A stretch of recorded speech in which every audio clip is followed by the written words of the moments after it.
papa likunzi RTVH oyo wenu ikala muchanda Tanzania. Alléluia.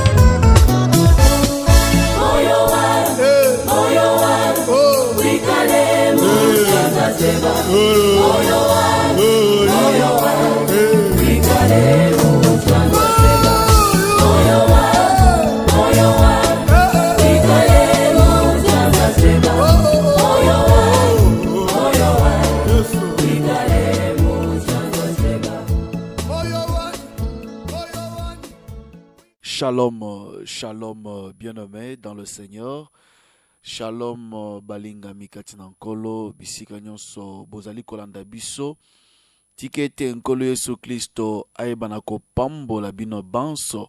Ozolanda biso na Kinshasa, na Brazzaville, ndinga, po ozolanda biso na Congo mobimba, na Afrique, tope na libanda mboka musika, libanda Afrique, na Europe, Amerique, Asie, bisika nyonso ozali kolanda biso, tikete Yesu Kristo aebana kopambola biso. Oui, ozolanda biso na nzela ya internet, nzambe na lola apambola biso.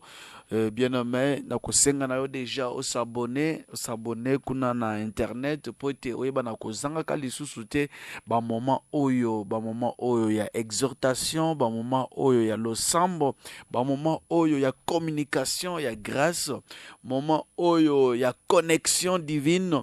O wapi te baka bongo na ko soutenir ba etu belé oyo bazana ba problème pe nzambe azoye ba bongo na ko mimonisa. Tikete Yesu Kristo apambola yo, Yesu Kristo akokela onde ko molingami. Ezali bongo émission Dieu existe. Dieu existe, Nzambe azalaka, Nzambe azana bomo, Dieu existe. Bien-aimé, Malasima toleka kite semaine passée, belé ba bengi biso papa émission elekite, oui eleka kite kolandisa mvula makasio ebeta ki bipa eboye, alors tout ça obligé ya kokata matériel ce que olandi to posa Kinshasa o comment que ba chaîne belé et kataki et surtout ba oezana tene to sentir kati parce que mvula ezala ki makasi vraiment mvule ya bakake. Alors na lotili ki pe ye ko kata moyata ko bima na sa mvula ko pelisa groupe électrogène ezala kite, alors to za ko obligé ya ko kata matériel pour to batela yango. Rien n'empêche que tu eba bongo na continuer mission na biso mokolo ya lelo. Bien-aimé, peut-être au capteur biso en cours ou bien zambala na yo ya liboso kolanda biso ezali émission Dieu existe ou ezali présenté par Wabino Jean-Pierre Moussese oyo tobengi affectueusement papa Likondi. Voilà, émission na biso to tirango na mokana na non mokana na Hébreu plutôt, Hébreu chapitre 11 verset 6. Hein? Hébreu 11 verset 6, des versets phares ya émission na biso. Bible zolobete, or sans la foi il est impossible de lui être agréable, car il faut que celui qui s'approche de Dieu croit que Dieu existe et qu'il est le rémunérateur de ceux qui les cherchent, car sans la foi il est impossible d'être agréable à Dieu. Donc, émission la biso, tu yaka bongo ko benda mutu. Ko exhorter mutu nyonso azolanda biso. Ete olingi omata, olingi obonga, bien-aimé dans le Seigneur, kondima, matisa kondima, bien-aimé, matisa kondima, bien-aimé dans le Seigneur. Matisa kondima. Ozana posa nzambe a visiter yo. Ozana posa nzamba selelo quelque chose, bien-aimé dans le Seigneur, ya motuya matisa kondima na yo. Ce que ozangi kondima eza pasi ozala agréable liboso na nzambe. Eza pasi nzambe aiba bongo na ko visiter yo. Nzamba sepela kana bato bazangi kondima te. Nzamba sepela te. Koyeba mukolo mususu verset totangaki bipai boye ya Genèse chapitre 18 lisolo ya Abraham na Sarah bazui visitation na Nzambe tangu Nzambe azolaka ete mvula oyo ezoya liboso année prochaine na même époque tokoya bipai boye Sarah akomema mwana. Sarah andimite abiyanga munasena noni na ngai ngana sina komi mpaka boy mobali nanga pe mpaka eske ba question kila mitunaki Nzamba sepela te Nzamba Sarah pona nini aseki oseki pona nini do ozondima te ke ngana kosala Sarah ozoseka pona nini ozangi kondima eske loko moko kolekela nga Nzambe so landi langage wana do Nzamba sepeli te de Sarah banja bite mkonzi na seki na ngata be oseki. Donc, aux années kondima, sans la foi, il était impossible d'être agréable à Dieu. Aux années kondima, eza passion sepeli sanzam. Na tongo alelo nazo senga yo, matisa kondima na yo. Quel que soit problème au cause nango, Nzamba zalaka. Zala rassurer que solution ezali. Zala rassurer que solution ezali certaine parce que Dieu existe. Oui, précédemment, bien-aimé, semaine où il est kuna, tu baki bongo, na kolobela sur la délivrance des cas difficiles. Pe tango elandani, toki pe kuna na kalembelembe 72, moto na Nzambe, aibi bongo na instaurer pe service. Likolo ya baka difficile, entre autres, baka ya stérilité. Batu nyonso baza ba problème à mabota. Pe toyebaki na ko soutenir bango na ba prière wana mbala moko e rassura ki biso e confirmer biso ke Nzambe aza décidé ya ko visiter bana na ye. Nzambe aza décidé ya ko kangola bandeko baza ba problème ya stérilité, ba problème ya ba impuissance sexuelle, ba problème o eza lié na maternité, o eza lié na libota. Alors to sambelaki penzamba mimonisaki ba témoignage pezali lelo na kolinga lisusu to insister sur les cas difficiles, to insister sur les cas difficiles na kotuna ka motuna ete quel est ton problème oyo ezozwa solution te problème na yo nini oyo ekoki kolekela Nzambe na biso likambongo nini oyo zomata nango zokita nango solution ezate. C'est quoi ton problème? Pe nakokende plus loin nayebi na kotuna yo motuna quel est ton péché lisumu nini yo sali oyo wapi Nzambe akolimbisa te oyo wapi ezotindika yo o hérité souffrance ya boye. C'est quoi ton péché? Lisumu nini yo sali oyo lelo ezokumba yo na kati ya masumu oyo ezokumba plutôt na kati ya ba difficulté na kati ya ba souffrance osali mbeba nini o Nzamba kolimbisa te po yeba na kusubir ba difficulté ya boy osubir ba souffrance ya boy mbeba nini yo sali nde motuna munene onga na yo kotuna lelo lisumu nini yo osali. Oui, bien aimé, il y a des difficultés mususu ba pasi mususu na vie oluki Nzambe solution ezate nzokande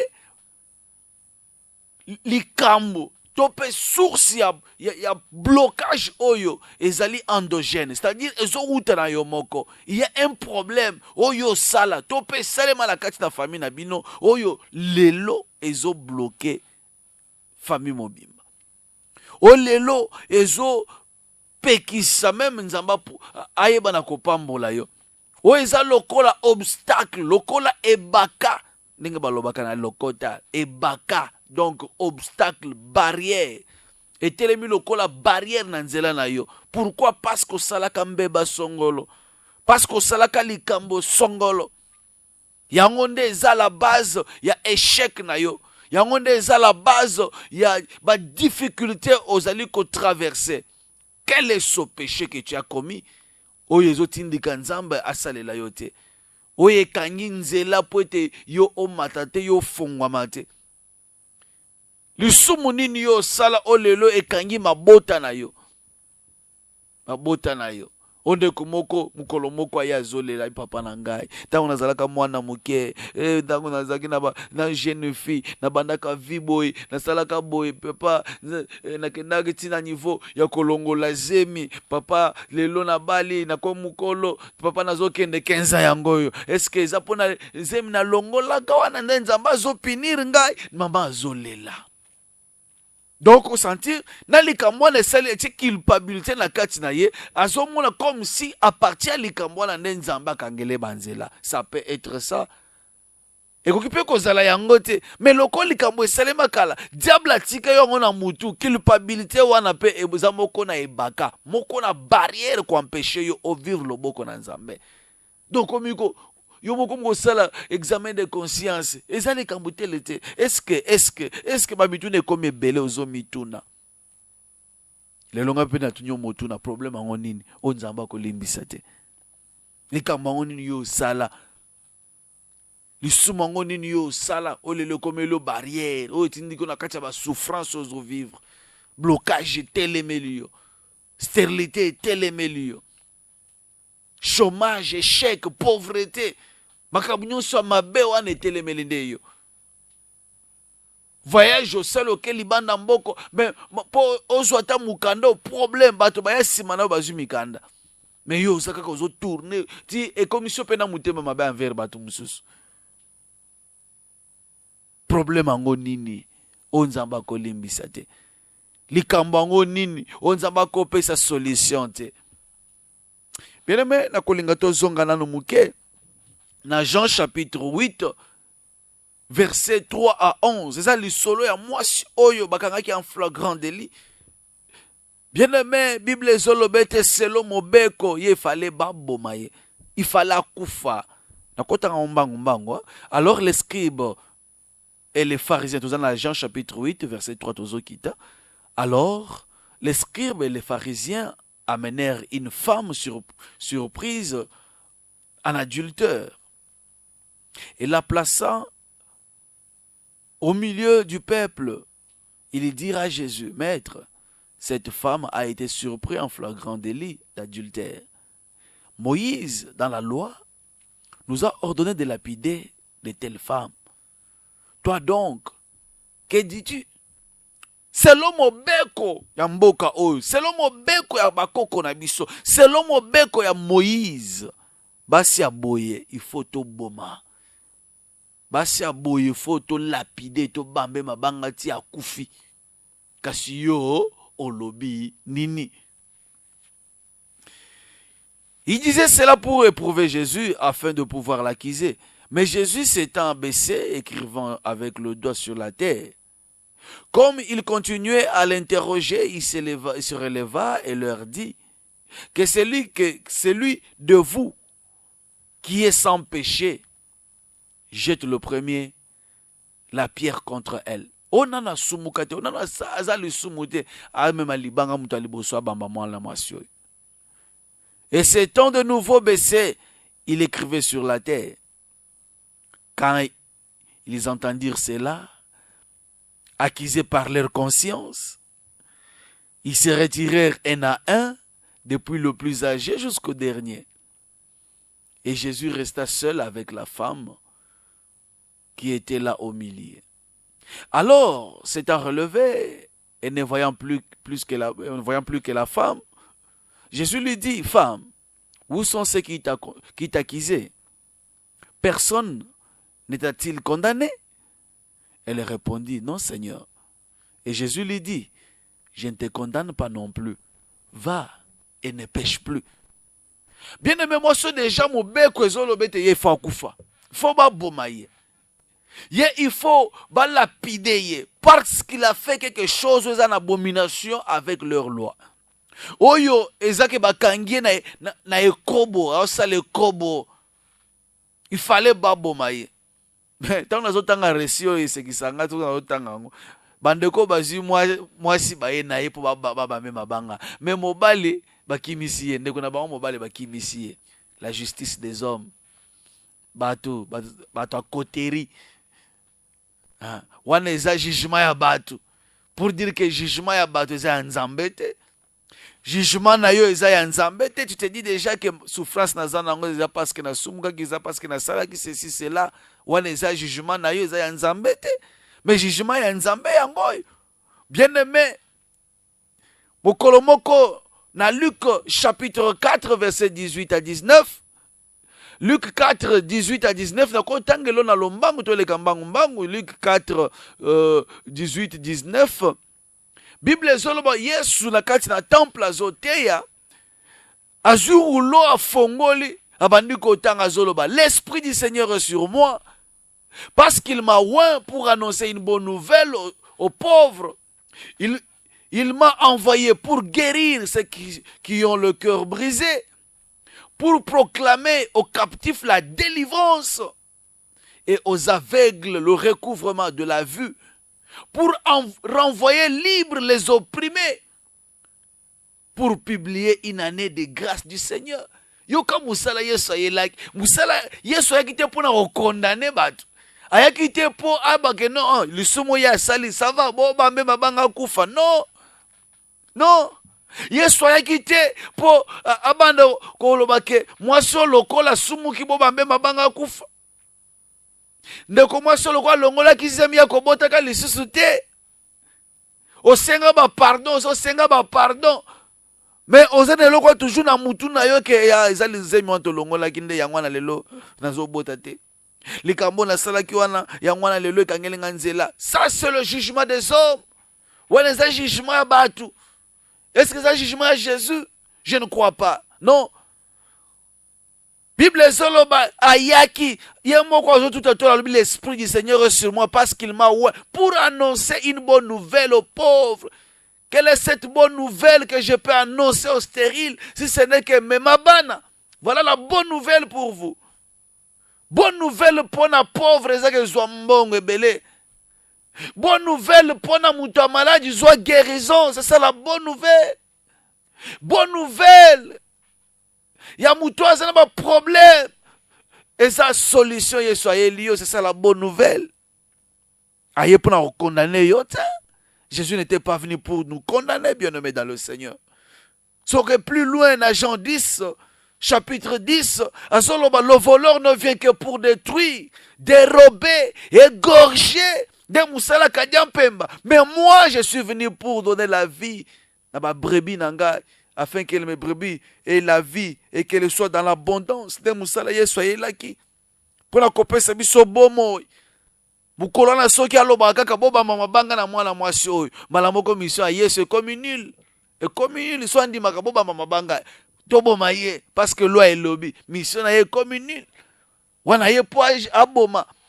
Aye po a condamné. Mais azolobete femme wapi bato banda kwa kizeyo. Ngana o condamné peyote. Kende. Oh le Dieu compatissant. Bien-aimé, je suis venu te montrer, je suis venu te prêcher un Dieu plein de compassion. Un Dieu miséricordieux. Quel que soit ton problème, quelle que soit ma difficulté aux anangos bien-aimés dans le Seigneur, Jésus-Christ n'est pas venu pour te condamner. Christ n'est pas venu pour nous condamner, plutôt pour nous donner la vie et que nous soyons dans l'abondance. Voilà la mission de Christ sur la terre. Voici la mission. Il y a patron nangayo tininga na tongo lelo na yako ebiso makambo. Mission ayela ki na mokeleza po apeso vie, apeso bomo, apeso esengo. Eza po ya ko libérer yo na kati na basinga famille. Eza po ya ko délier yo na kati ya basinga ya condamnation, ya pauvreté, ya médiocrité, ya stérilité. Il y a des problèmes ozo zinga vina yo. Ba cas difficile ozo solution te. Mon patron m'a envoyé pour te dire que sa mission est à apporter sa solution à ton walelo et reçois la solution à ton problème ce matin. Sois guérison à ton walelo. Sois guérison à maladie na yo. Mais ma bana yo mutoza stérile na ton walelo na lobi mais ma bana yo muto umela na kati na ba problème. Oume na kati ba difficulté. Laisse-moi te dire ce matin que ezamoko la solution ya vie na yo. Problème nini yango esi la kate. Même na mokili bazolo nini yango esi la kate. Nini yango esi la kate. Depuis banda kolela. Mokolo nini okozwe sengote. Et quand nous rentrons dans la Bible, Ecclésiaste chapitre 3, que dit la parole de Dieu, et loko ne loko ezana tana yango. Et loko na eloko ezana tana yango. Chaque chose a son temps. Il y a un temps pour pleurer, il y a aussi un temps pour rire. Il y a un temps pour se réjouir, bien-aimé dans le Seigneur. Et loko nyonso ezana tana yango, mais oya yo ezo umela, souffrance no umeli. Blocage no umeli. Chômage na yo pe umeli. Mais pour la cause de visa au mokilo eza nzambe na biso mais yozo tournaka place moko visa au côté ça au bimisa visa o ya visa o et comme au kota ba jeûne de prière et comme au baluka na se au kota au kila pour ka ba signer le visa jusqu'à quand et ce matin je suis venu te dire qu'il y a un Dieu quelque part. Dieu existe. Nzambe azana bomo. Quel que soit ton cas, Dieu existe, bien-aimé dans le Seigneur. La fois dernière, Nabi Toyeba na kotanga na mukanda na Genèse. Na kolinga tozonga lisusu na mukanda wana. Dieu me dit de rentrer là-bas, to me kotanga o comprendre que non Nzambe o ngana yo kote yo azan Nzambe o ya kesenyi na ba Nzambe nyonso mokili. Nous sommes dans Genèse chapitre 18. Verset 14, tokozongata de bandeli, to bandata na verset 9, de 9 à 14. Alors ils lui dirent, où est Sarah ta femme? Il répondit, elle est là, dans la tente. L'un d'entre eux dit, je reviendrai vers toi à cette même époque, et voici Sarah ta femme aura un fils. Sarah écoutait à l'entrée de la tente qui était derrière lui. Abraham et Sarah étaient vieux, avancés en âge. Et Sarah ne pouvait plus espérer avoir un enfant. Peut-être place aux espérer l'issue de Yomoko o micheli barrière o lobi esesili. Na lukipe banango libalango peso ekufa nango nini kaka ofongoli porte na kadi mpemba evanda nangana okenda ngape susute basi bapimbeli nga visa na osa suni nango nzambe moko ayebi kaka nzamba ayebi soki no ye mutu alingi ozwa visa te. Abraham et Sarah étaient vieux, avancés en âge, et Sarah ne pouvait plus espérer avoir des enfants. Nanya lobete yo comme malisu subana te. Munganga lobete omoni matrice na yo comme atrophie matrice na yo, omoni ba trompe no eza bouché, moyo yo me masu zemezate, omoni opération ba sala ki wana lokola bakata ki ba trompe, moyo mwana ya lisu sezate. C'est ça le jugement des hommes. Wande jugement bato mokili.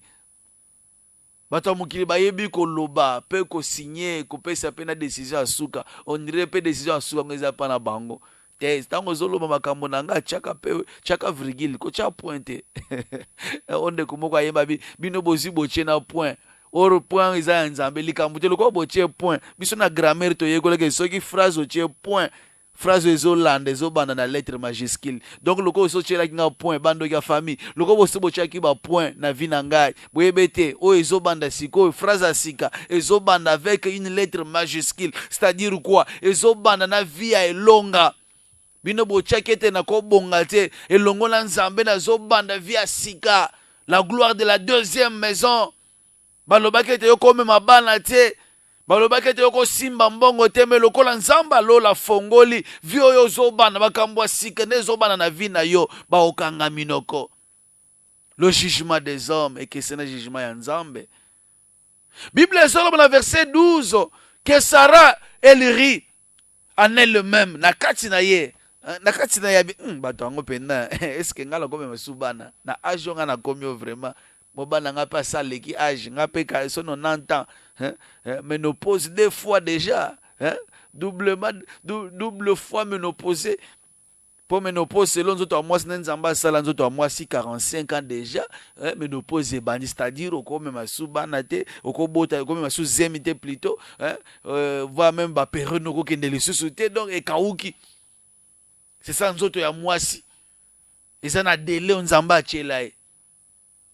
Abina sina komi mukolo, je suis déjà vieille, mbalanga pe azape na mukolo. Est-ce que tu peux espérer les choses? La Bible, elle rit en elle-même en disant maintenant que je suis vieille, aurais-je encore des désirs? Mon Seigneur aussi est vieux, le jugement des hommes. Jugement ya batu.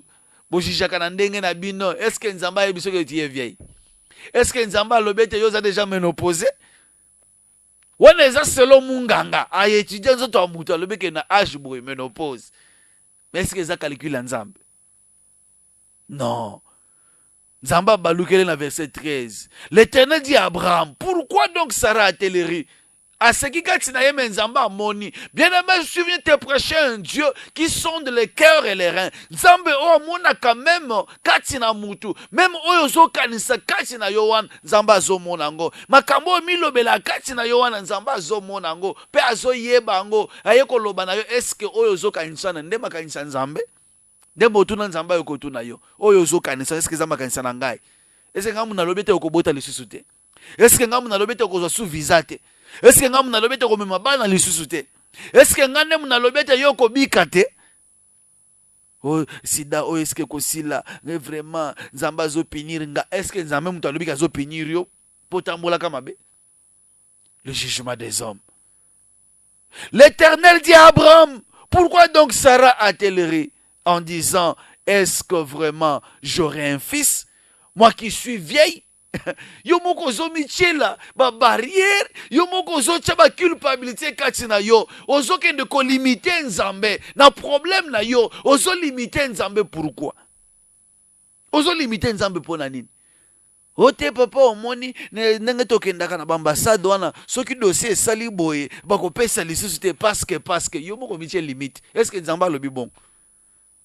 Est-ce que Nzamba lobi bon? Oh quand nous rentrons dans Psaume chapitre 2, vers verset 8, Bible Zoloba, demande-moi les nations pour héritage. Demande-moi, je te donnerai les nations pour héritage et les extrémités de la terre pour possession. Senga nazo pesa yo, mokili mobimbo bamboka nyonso mokili loko l'héritage. Wana Nzambe mutaloba yango. Est-ce que Zoloba ke non, ambassade balobe. Est-ce que mokili za ba ambassade? Mokili za Nzambe, za ba ambassade te. So Nzamba lobi le lo kende okende. Son Nzamba lobi lo bonga okobonga. Oze lo tanga te son Nzamba lobi ape so musala bia kopesa yo. Parce que mukilo eza ya Nzambe. Toi seulement demande, senga, et kopesa mela yo. Pourquoi mettre des limites et des barrières? Nzamba silikabi. Pourquoi donc Sarah a-t-elle ri? Pendant Sarah azo michela ba limite. À ce qui pose en disant que est-ce que vraiment j'aurai un enfant moi qui suis vieille? Y a-t-il rien qui soit étonnant de la part de l'Éternel? Au temps fixé, je reviendrai vers toi. À cette même époque, et Sarah aura un fils. Na temps fixé Nzamba zoya. Na biso ke loko ne loko eza na tana yango. Makamususu za Nzambe moko abenda ngo mwa distant, abenda ngo mwa umela muke parce qu'azo calculer. Il est le maître des temps et des circonstances. Abike sona fongoli lelo aw, lobi akozala, akobebisa et baby tika na ba telele yango tina 2019 na novembre to 2019 na octobre vers la fin na PC yango. C'est ça Dieu, azo calculer moment opportun pour na kopesa yo lipamboli na yo. C'est ça Dieu. Pe awazolo bon moment opportun, azolo la même époque, au temps fixé, je reviendrai vers toi. À la même époque, à cette même époque, nakoya, pe ozo même moine, Sarah ozo même moine, au temps fixé, le temps de Dieu bien-aimé est arrivé. Le temps de Dieu est accompli dans ta vie. Le lonengo nzambe sonne na vie na yo, stérilité ezotika nzoto na yo. Le long de temps Nzambe sonné. Y a-t-il quelqu'un qui a des promesses de Dieu? Et ça n'a moutumoko Nzamba pesibilaka. Laisse-moi te dire que le temps de Dieu a sonné. Le temps d'accomplissement a sonné. tant ya kotombwama, tant ya kosimba bilaka na nzambe ekoki, tant ya miracle. Le temps de miracle a sonné. Tikete place oza. Eza lozala ki na blocage batie barrière. Ya mabende liboso na yo. Au nom de Jésus-Christ que je te prêche. Mabende ane kweya. Barrière longo na nzela na yo. Tikete kaka nena zolo baboy. Stérilité elimwa. Eza la bachaki yo déjà kiste na nzoto. Kiste wane limwa. Bachaki yo deja kiste na matrice, kiste elimwa. Makambo makasi yo base bachaki na vi na yo. Kaka nena zolo baboy. Elimwa, elongwa. Barrière base bachaki na parcours na yo. Eyamba moto tika yo. Au nom puissant de Jésus-Christ de Nazareth. Rien ne peut dépasser notre Dieu. Y a-t-il quelqu'un qui a des promesses? Izana mutumoko azamba bilaka. Dieu t'a-t-il promis quelque chose? Alors l'accomplissement de Dieu commence aujourd'hui. L'accomplissement est certain. L'accomplissement est certain, bien-aimé dans le Seigneur. C'est une réalité. Reçois le repos de l'Éternel, place aux âmes.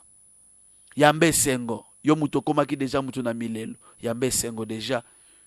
Longola milelo. Longola milelo. Bana déjà kosepela parce que le temps de Dieu a sonné.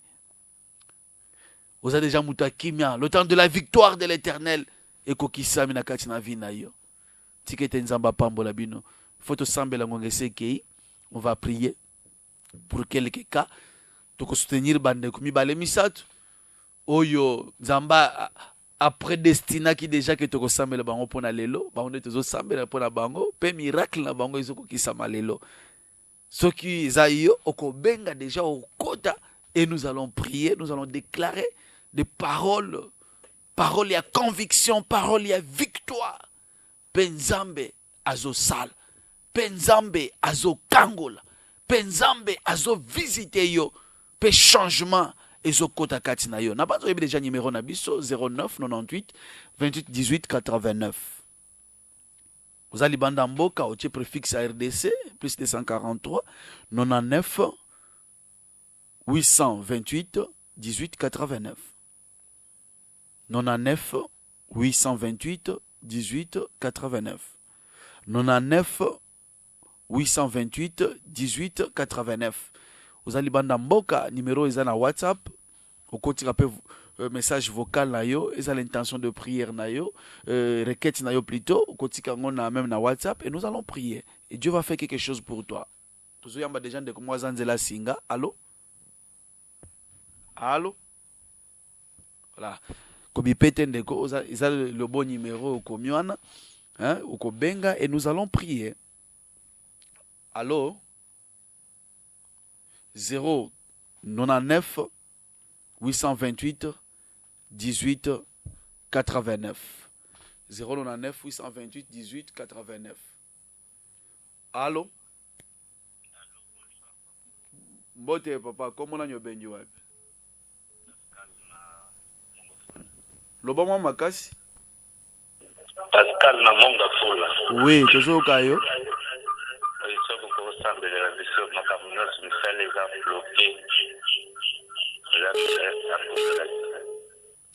Éternel Dieu Tout-Puissant, Nzambe na nguya nyonso, moki na losambo na bato ezayo, ndeko yo apesi biso confiance, kolotanda loboko na nguya liko na vi na ye, blocage etika, blocage ekende, makambo makasi etika vi na ye, nazokende ko telemela ba barrière nyonso diable asachaki na parcours na ye, bitumba nyonso basi batelemisaki na nzela na ye, eyamba moto na nzambe, etumba ma barrière kweya vie fongwama, et cela au nom puissant de Jésus, neto bondeli boy. Amen.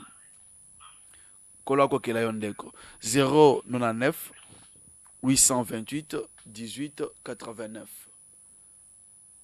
Allô? Hola. Allô? Oui, mbote. Obenyu wapi ndeko? Oui, olobi boni mama.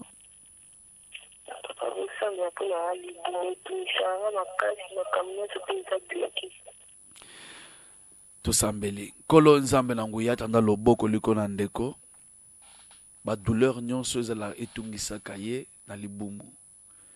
Nazoke nous communiquer changement, guérison et kota instantanément. Et c'est là au nom puissant de Jésus. Penazoke ndeko baby sangu ya nyonso ya blocage, nyonso ya échec, limitation nyonso batia na parcours na ye, ya finance, ya vie, ya santé, et yamba moto dans le nom puissant de Jésus. Atato la monene na yo, na kombo na Yesu na bondeli boy. Amen. 0998 28 18 89. Allô?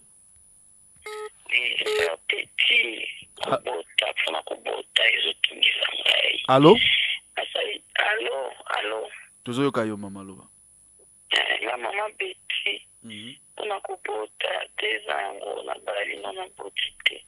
Ate ote yo na vraiment itouché na makasi. Tosambeli. Nzambe Abraham, Nzambe oyo aebaki na ko transformer via Sarah ekomba akomaki mama ya Isaac. Nzambe oyo transformaka via Anna ekomba oba vanda ko finga ko chola okomisaka ye mama Samuel obongwanite. La Bible me dit que tu es le même hier, aujourd'hui, éternellement. Zambo salaka makambo amine na cette époque là, tu es le même au kosala pelelo. Tanda lobo qu'on a vu andeko. Père, pesa mabota. Père, longola nyonso etangami stérilité. Ezale uti na maboko abatu.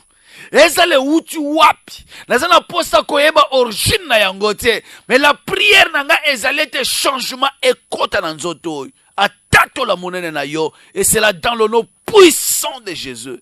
Na bondeli boy. Amen. 0998 28 18 89. 099 828 18 89. Allô? Allô? Oui, allô? C'est monsieur Taylor de Pouvazavi. Oui. Parce qu'il y a besoin de la pouvoir afin que nous soyons dans la catégorie et se réalise. Ok. Tosambele. Moko kisina bilaka Yesu Kristo. Yondo olobaka pe likambwe ekokisami. Tendre père kokisa bilaka na viandeko. Kolona bomoy oyo loba pona ye ekokisama. Na kwa isingu ya nyoso ya blocage. Nyoso ezali ko limiter ye asimba bilakate. Que le feu de Dieu descende maintenant. Et tumba obstacle. Puissance nyoso ya échec. Nyoso ya limitation financière. Limitation d'âge. Barrière nyoso batia na vie na ye. Et tumbama. Et kweya. Na kombo na Yesu Christo na bondeli boy. Amen. 099 828 18 89.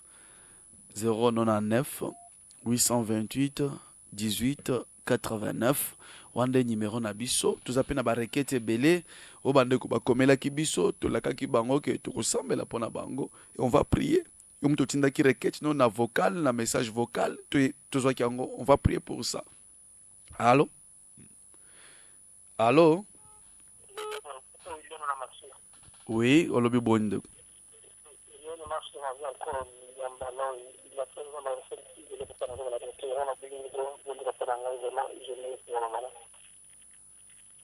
Olobi? Rien ne marche. D'accord, on va prier.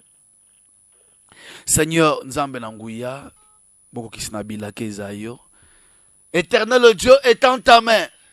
Tanda loboko no yangu elikonande ko mobile bisika bengi. Makambo ezo tambola te Nzambe, o atambusaka makambo ezayo. Tikete nzele fongwama. Tikete ba ouverture etelisama akutana na lipamboli na ye. Na kwa isi nyonso ya diable longo na parcours na ye. Vi nyonso imposé à mikakatano. Et yamba le feu de Dieu. Et c'est là au nom puissant de Jésus. Na bondeli boy. Amen. Ok. Nzamba pambola yo. On continue. 09 98 28 18 89. 09 98 28 18 89. Après, on va lire quelques SMS. Allô? Allô? Allô, Loba Makasi? Papa, Nzambe asimanga vie ya prière ekomi pasi. Mikakateni tellement l'équipe de cas la vie de prière. Nzambe arelever ngani sufi. Nzambe alongola maladie. Ça fait 7 ans. Douleur na mitina loboko esila te. Ça fait 7 ans. Nzambe asanga ngo papa. Tosambeli. Éternel Dieu Tout-Puissant, Jésus Christ, je me rappelle un jour, nanda kwa Pierre, Bible zolobete okutaki la belle-mère ya Pierre, elle était souffrante. Otandaki loboko no yanguya pe obikisaki ye. Po asservir yo. Kolo tanda loboko no likona ndeko. Guérison etalisama. Nyonso ya motema passe. Ba douleur localisée. Et yamba le feu de Dieu dans le nom puissant de Jésus-Christ de Nazareth. Na quoi ici ya maladie. Na quoi ici puissance ya maladie. Et c'est là dans le nom puissant de Jésus. Et je communique le changement. Barrière kwe. Makambo makasi elongo na vinaï. Na kombo na Jésus na bondeli boy. Amen. Nzamba pambola bino. Bisika ozali. On va recevoir appel à Souka, nous allons vers la fin. Allô? Oui, allô? Bonjour. Bonjour, Yaya. Comment on va devenir? Oui. Merci le bon de la Pulanga. Je suis la fika fiancée comme en mariage. Tout le capa Kandarabiso. Donc, et comment ça la passe dans Kokasute, on a bien le bon de la Pulanga. Dans Basunanga, tout le monde comme en mariage. Voilà, tout ça, mais c'est bon. Éternel Dieu, Nzambe Nanguya Nyonso, obate la vie à batu ezayo, moko kisina bilaka ezayo. Nzambe wa sepela, wa lobate, il faut bilenge babala ezayo. Kolo, tanda loboko no yanguya, likona ndeko. Puissance nyonso ya limitation. Limitation na mariage, blocage. Et quoi y a kombo na Yesu Christo yambalo azokende tina mariage. Et c'est là au nom puissant de Jésus-Christ de Nazareth na tato le victoire na vina et longue ezala na ngambu na ye. Nyonso akobanda e koma la suka. Ba projet nyonso ko entamé et réussi. Et c'est là dans le nom puissant de Jésus to bondeli boy. Amen. Za quelques requêtes pesa awa bandeko bakomela kibiso to za mama Chantal. Maman Chantal, tikete nzamba kokela yo, tuza mama Fifi na Bruxelles, mama Josiane et Bonja kuna na Londres, et patika ki vocal na ye, message vocal, tuza na ndeko de belle matonde aux USA, wana c'est ma fille biologique, azana USA na Waterloo, tikete nzamba kokela yo, place aux Zouami, to lembate, elongeza na ngambo na biso, pe tuza na maman Nancy, Maman Nancy, Kumasika, il est là. Message no pe comme la kibiso. Maman Fifi Mapendo, votre message est arrivé. Maman Edith, Sœur Agrippine Senga na France. Tikete guérison côté déjà dans nzoto na yo. Sœur Charlène Nangola, message na yo pe komaki. Voilà.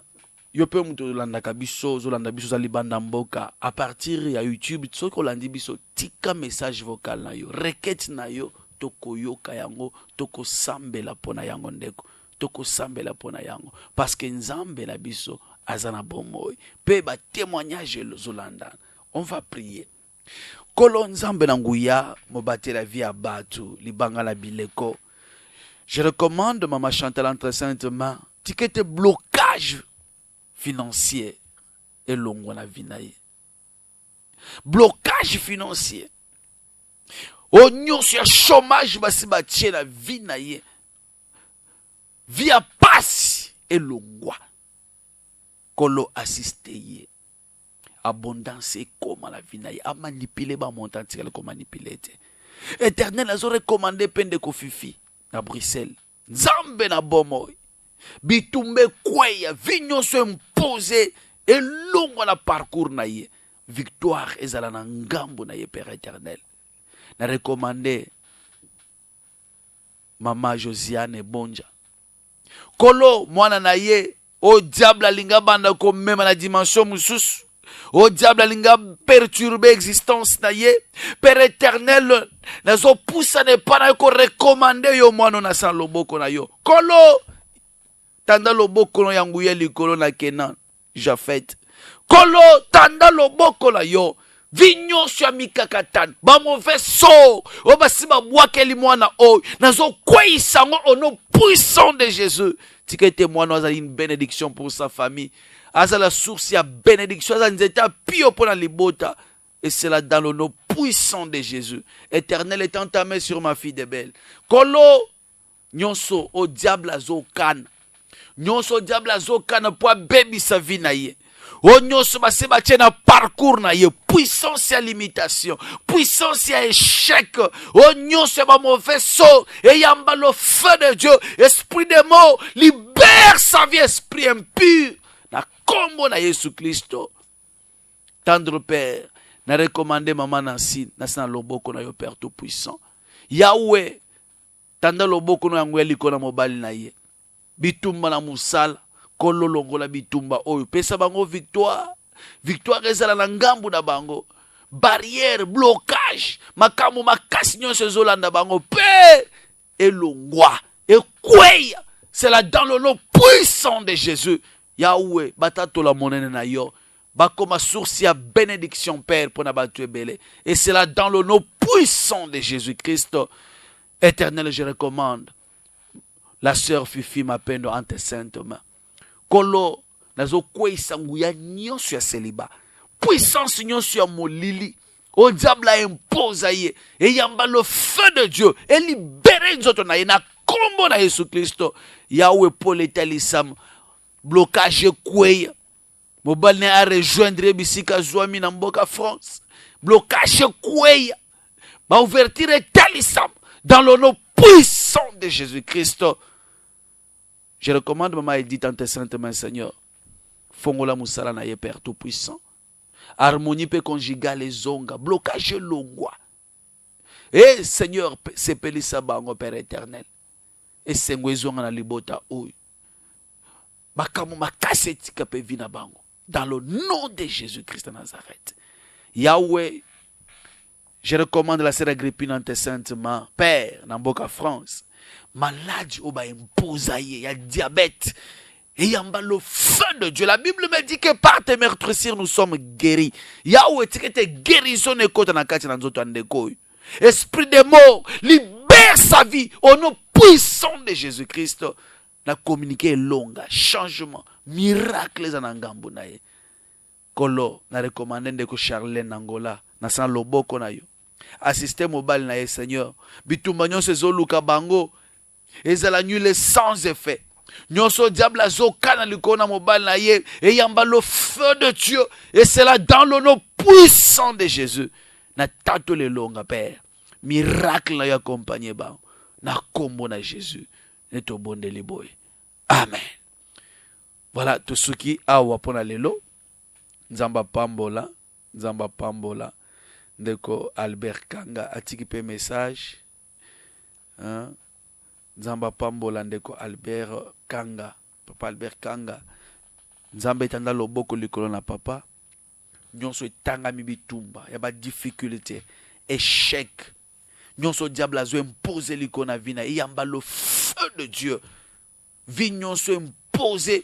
Tu meri ya mutu. Yamba le feu de Dieu. Na kombo na Yesu. Guérison instantanée, guérison miracle blocage, la difficulté éthique dans le nom puissant de Jésus de Tobon de Liboy. Amen. Kola pambola yo, Nzambe ayoka lo sambo na bino, Nzambe akokela ndeko. Ndeko matiki message awa Luc Mawaba message no ekomeli biso.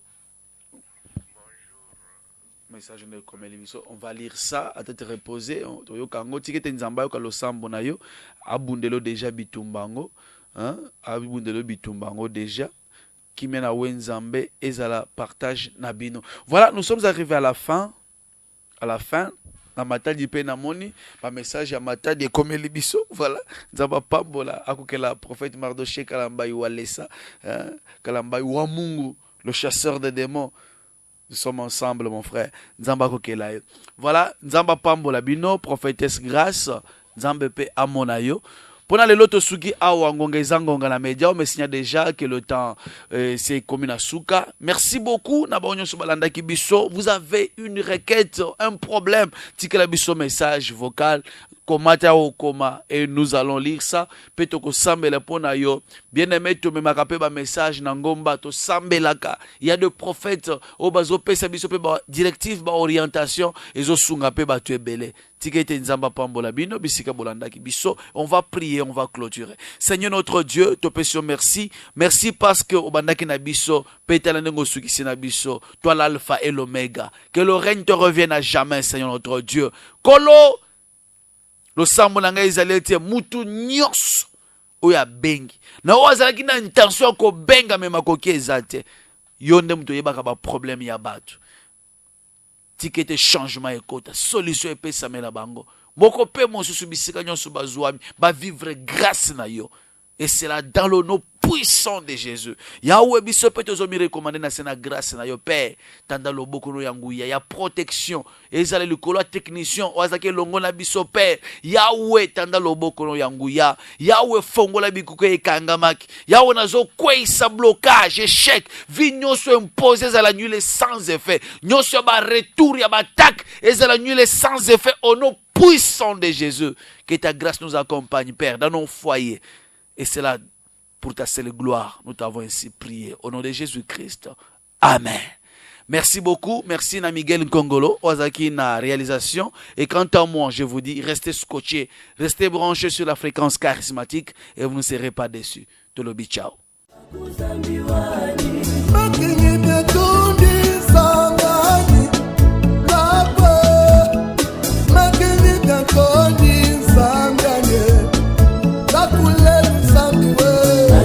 Bientôt des amis,